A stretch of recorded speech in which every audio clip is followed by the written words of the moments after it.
Let's be honest. Modern life is designed to freak you out. Between the notifications, the deadlines, the traffic, and the news cycle, your brain is constantly flooded with cortisol. We treat stress like it's just the cost of doing business. But 2,000 years ago, a group of philosophers called the Stoics figured out a cheat code for the human brain. These were people dealing with plagues, exiles, and crazy emperors way worse than a slow Wi-Fi connection, and they remained unshakable. If you feel like you're constantly on the verge of losing your cool, here are 5 Stoic mind tricks to regain instant control. Number 1, the dichotomy of control. This is the absolute foundation. Epictetus, a slave-turned philosopher, taught that everything in life falls into 2 buckets, things we control and things we don't. Here is the uncomfortable truth. You control almost nothing. You don't control the economy, the weather, the traffic, or what your boss thinks of you.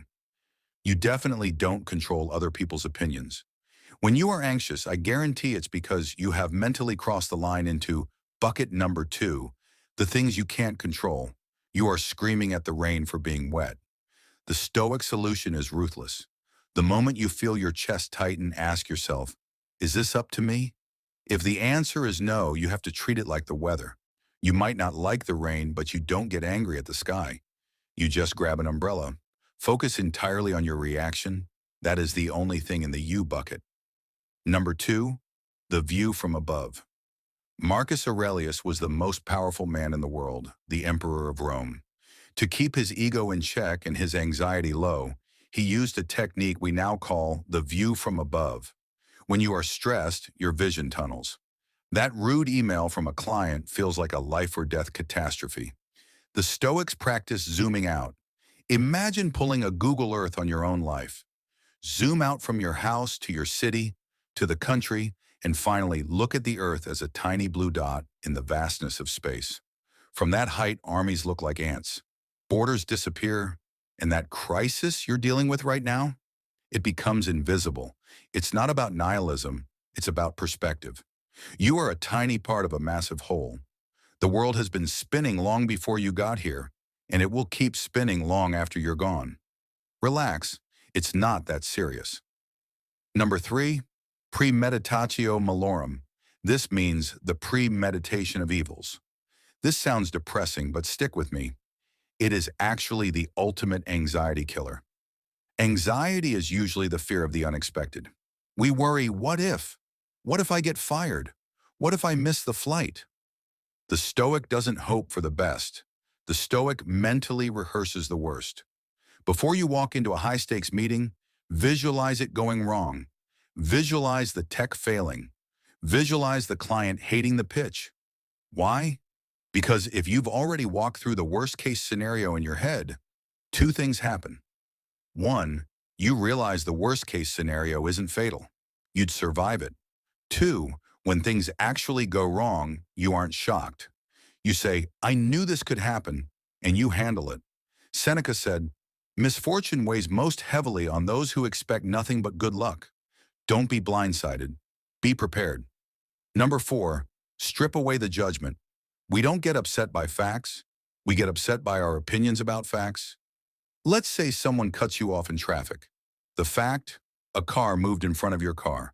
The opinion, that guy is a jerk. He disrespects me. This is dangerous. The anger comes from the opinion, not the car. The Stoics practiced stripping matters bare. Marcus Aurelius would look at his expensive royal purple robes and tell himself, this is just sheep's wool dyed with shellfish blood. He looked at fine wine and said, this is just fermenting grape juice. Apply this to your stress. That insult you received, it's just sound waves moving through the air. That disaster at work, it's just a situation that requires a decision. Strip away the adjectives, terrible, unfair, disastrous, and just look at the raw data. It's much easier to handle data than drama. Number 5, memento mori. Remember, you will die. I know, pretty heavy for a YouTube video, but this is the ultimate clarifier. Most of us live like we have unlimited time. We hold grudges, we worry about embarrassing moments from 5 years ago, and we stress about the future. The Stoics kept death close, Not to be morbid, but to create urgency and gratitude. If you truly accepted that you could leave life right now, that this could be the last time you see your family or even the last breath you take, would you really spend this moment fuming because the barista got your order wrong? Probably not. You'd realize how petty that anger is. Use your mortality as a filter. Ask yourself, if this were the last day of my life, would this problem matter? If the answer is no, let it go immediately. Stoicism isn't about having no emotions. It's about not being enslaved by them. You have the power to choose calm. You just have to practice it. Hope this will be helpful to you. Thanks for watching.